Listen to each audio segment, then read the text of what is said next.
Welcome to 5D, the Goldilocks Zone. I am your guide. It's 5:30 in the morning, and I went to bed late as well, but when I'm in creative mode, it's so hard to sleep. So I've got some time now before I have to get ready for work, and I remembered that I was going to do a part 2 of Secrets About Prosperity, a revealing look at how you manifest wealth. This is from the book by Randy Gage. So he is a prosperity guru.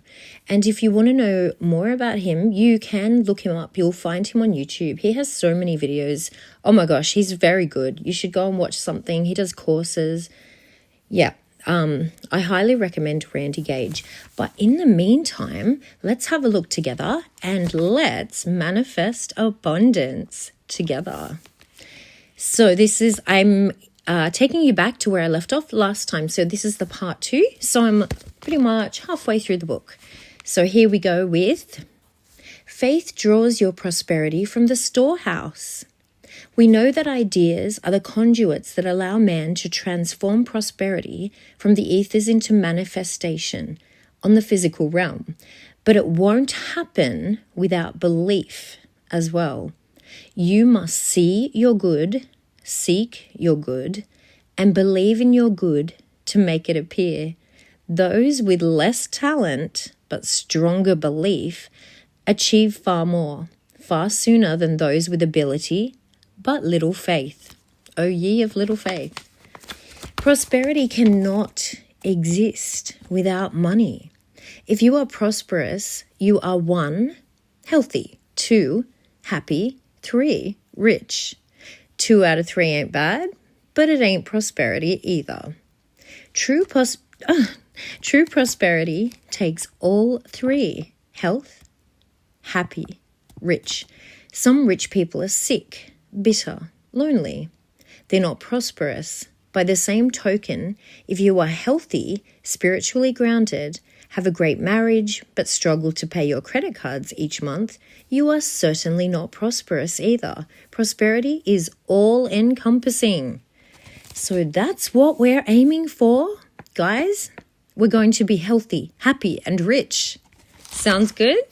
You need faith and belief. What other people call challenges are the character builders that bring you prosperity. It's not that prosperity is meant to be elusive or difficult. It is not. But it only comes to those who are on the proper path and who have become the kind of person that is equal to prosperity. A big part of the process for most people is experiencing the necessary challenges to shape their character and develop their wisdom. You gain wisdom from the mistakes of others and your own mistakes. The more you learn from the examples of others, the fewer mistakes of your own are necessary. But all of us have some lessons that we must learn. Prosperity-conscious individuals understand this and welcome those challenges as the stepping stones they must ascend in order to become the person they need to be.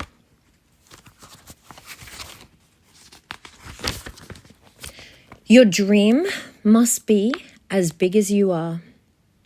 It doesn't serve you or the universe to play small. Humility is a virtue, but false modesty or holding back from your highest good is anti-prosperity. Muscles that aren't exercised and dreams and visions and desires do the same. Muscles that aren't exercised atrophy, and dreams, vision, and desires do the same. Your vision of your future must be bold, daring, and imaginative if you want it to manifest. You need the compelling pull that a big dream will exert upon you. It must be so powerful that you throw the sheets off in the morning and race into your day with anticipation. Well, that was me this morning because I can't sleep. I've just got too much happening, I think. I mean, fun. It's all good. I'm being very creative lately. Right. Prosperity leaves clues. Truly prosperous people are easy to spot. They make their bed in the morning. They have a clean desk. Oh no, at work I don't have a clean desk. Might fix that one today. And they even wash their rental car. They do these things not because they have to, but because they want to, in order to be in a prosperous environment.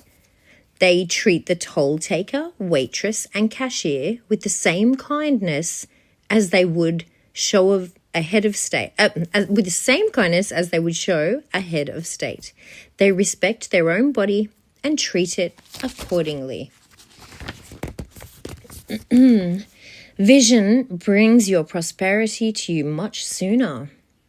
Prosperity is manifested in the mind first. You can stumble across random blessings, but true and boundless prosperity comes as a result of envisioning it first. I'm reading, if you've joined me, I am reading the 37 Secrets About Prosperity from Randy Gage.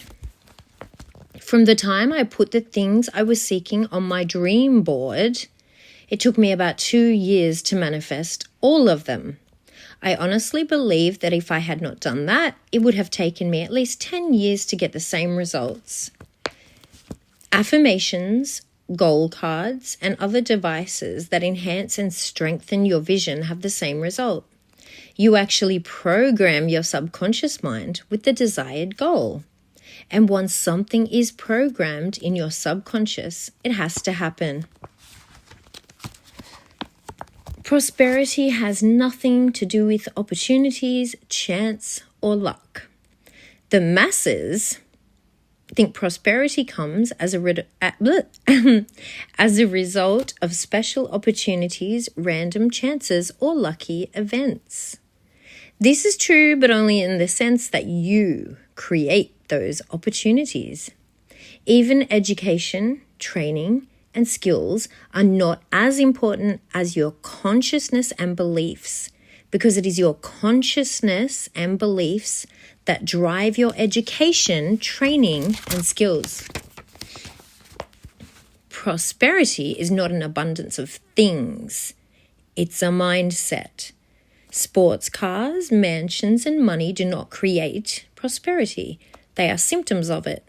True prosperity is a mindset in the recipient. Likewise, the absence of money, possessions, and other things is not poverty. Their absence is a condition of the poverty situation. Poverty itself is simply a mindset. Your mind is an instrument for poverty or prosperity.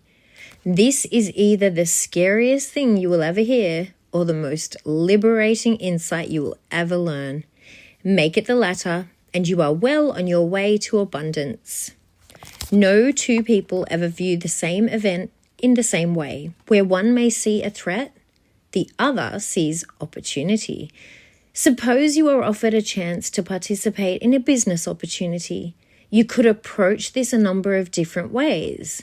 You could jump in blindly without doing any research, just because you're excited about the idea of getting rich. You could enter a very bad situation and lose a lot of money. Or, scenario 2, you could figure out that any deal you find out about is already too late. You could figure the insiders get all the sweetheart deals and it's probably much too good to be true, so you pass up the chance to buy IBM. Dyslexia for me just then. Pass up the chance to buy IBM when it is $10 a share. It's just the way that you look at it, the way you're seeing it. It's what you believe. It's what your subconscious mind is telling you. Another scenario occurs when you get offered a situation. You have confidence in yourself. You study it thoroughly and you make a sound decision. How you will react to it is determined almost entirely by your mindset. What you expect in life.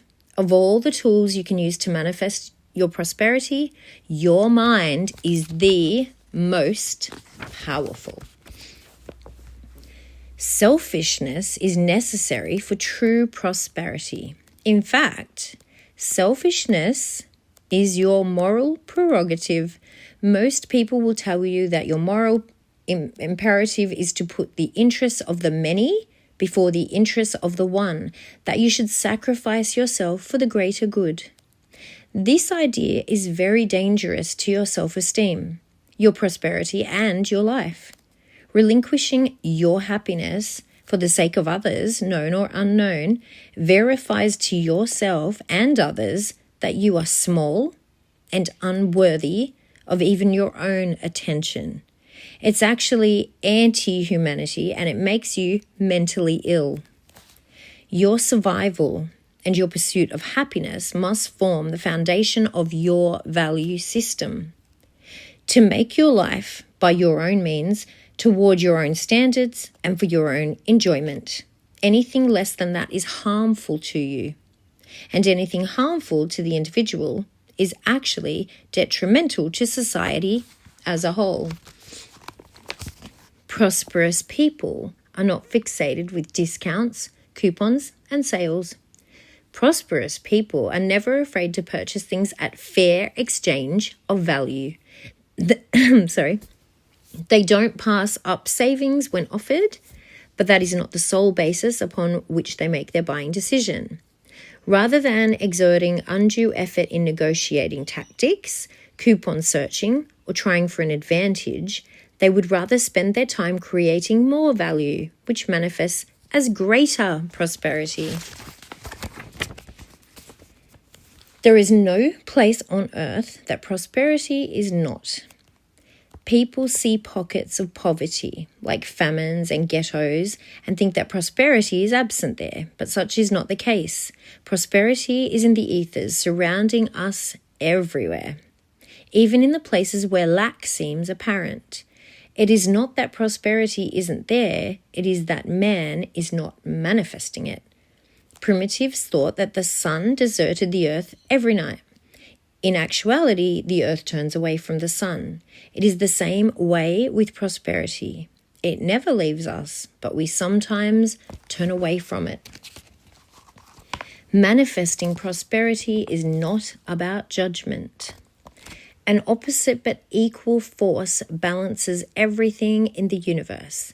Masculine and feminine, yin and yang, positive and negative, all just transactions are based upon the principle of win-win, or put another way, fair exchange of values.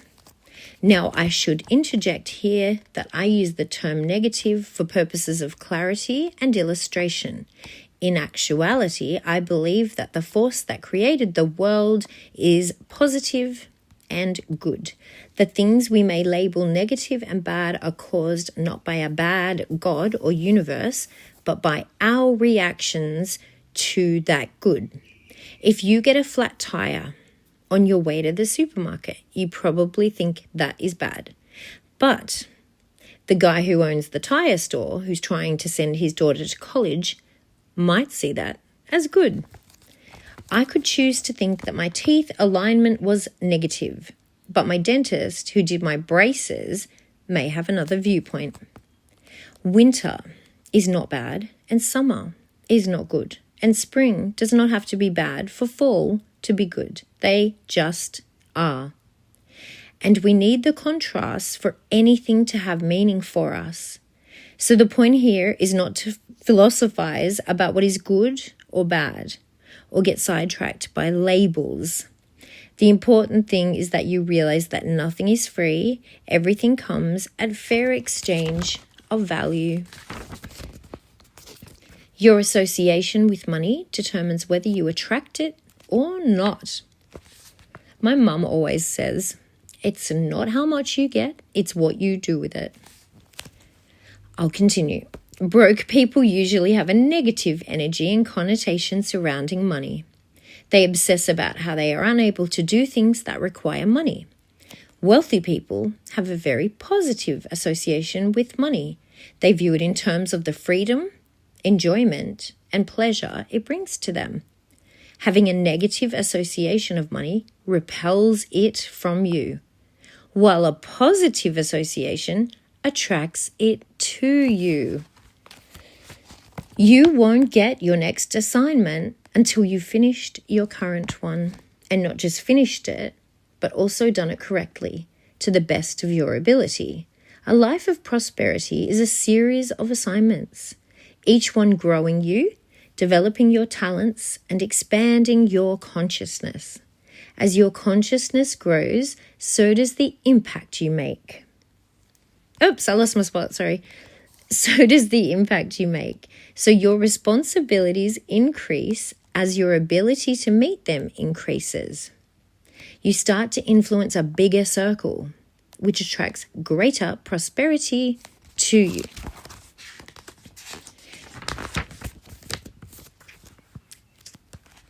When I look at this live, it says connected to chat. If anyone knows anything about this chat, can someone tell me? Like, I don't know how to get rid of that. I'm not really sure what I'm meant to do. So if anyone does know and you've done these lives, send me a message, write me a comment. Thank you. Prosperity conscious people are contrarians.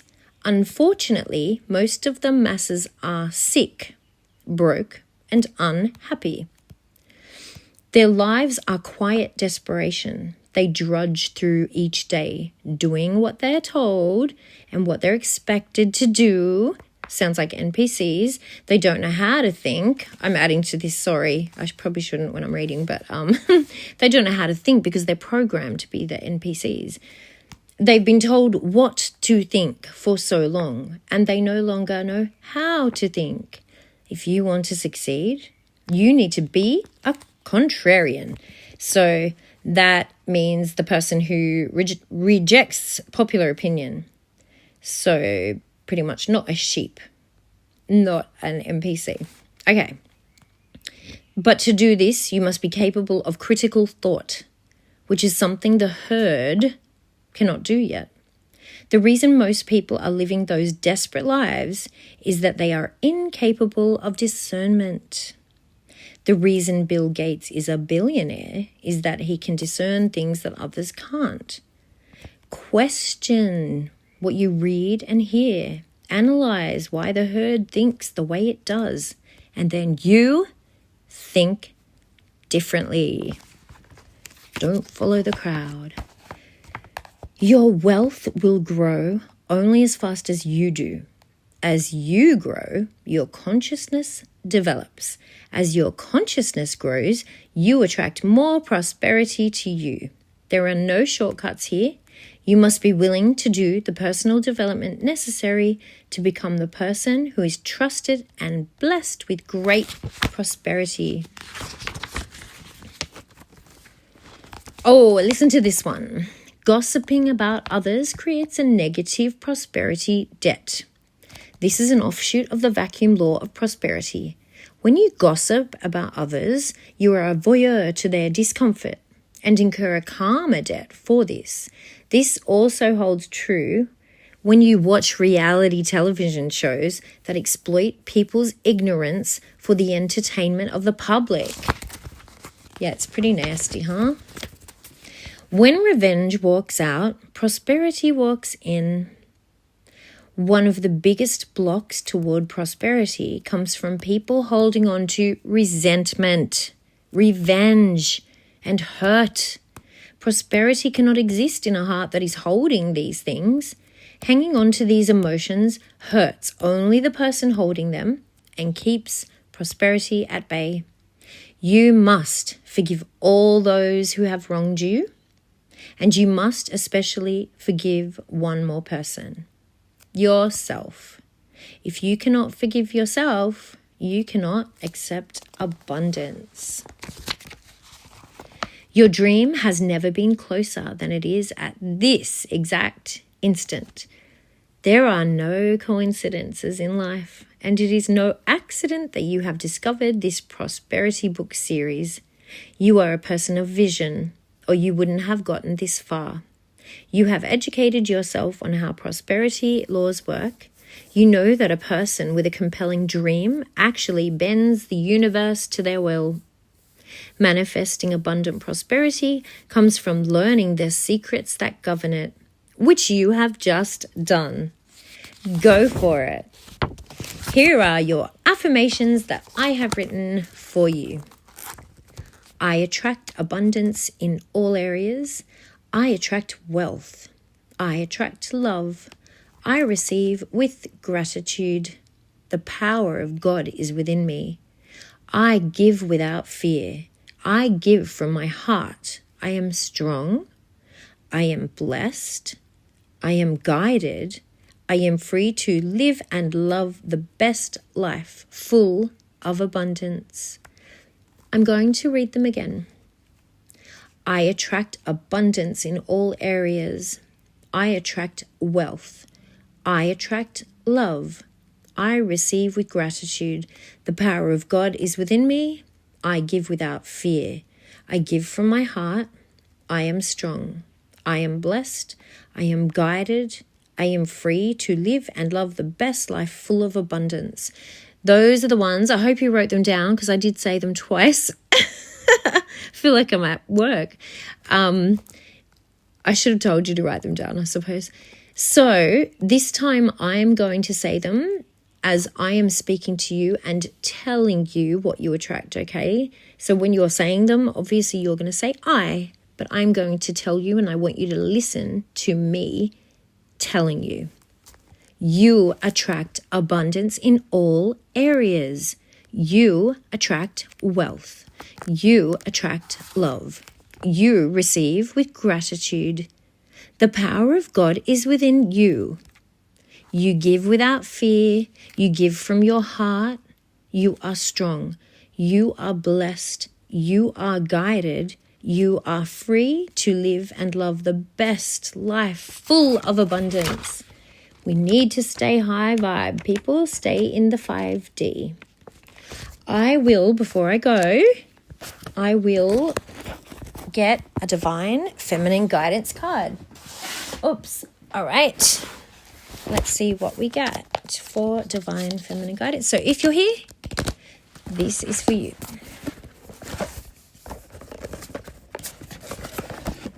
Divine feminine guidance card. Consistency. Behaving in the same way and confidently, repeating the patterns for the greater good. You pulled this card as a heads up, reminder that now is not the time to give up. In fact, it's the perfect time to keep going. Do not give up on the thing that you want the most, because later it will feel like a betrayal of yourself. Keep showing up, keep investing your time, and repeating the same good patterns over and over. Dedication is the key, but you already know that. Here's your affirmation. I owe it to myself to stay consistent. I owe it to myself to stay consistent. Let's have another one before I give you what would Keanu do, and then I shall go heat up my coffee. I was going to drink it while I was talking, but that's slightly impossible, isn't it? Okay, so your next one is devotion. Sharing love and loyalty through sacred worship. Your heart is loyal. You are committed and you love unconditionally. Perfect timing for such beautiful and honorable virtues to be celebrated. Put your hand over your heart and recognize the divine wisdom within you. Everything falls into place easily as you work towards your dreams. Your affirmation, I choose love. Oh my gosh, of course I love that one. I choose love. I choose love. In every situation, choose love. Let's ask our divine masculine Keanu, what would he do? So think of a situation that you currently have and Keanu's going to give you the answer. Obviously not the real Keanu, just my little cute Keanu cards. What would Keanu do? All right, let's see what you get. I'm going to have to...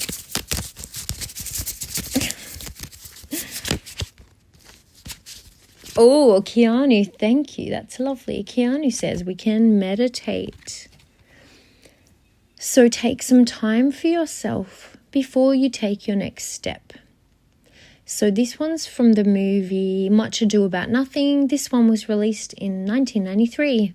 While filming that movie, Keanu learned the art of meditation. It had a certain magnetism that drew him to it. So maybe that's something you can do right now. Thank you so much for joining me, and I will see you soon. Have a great day.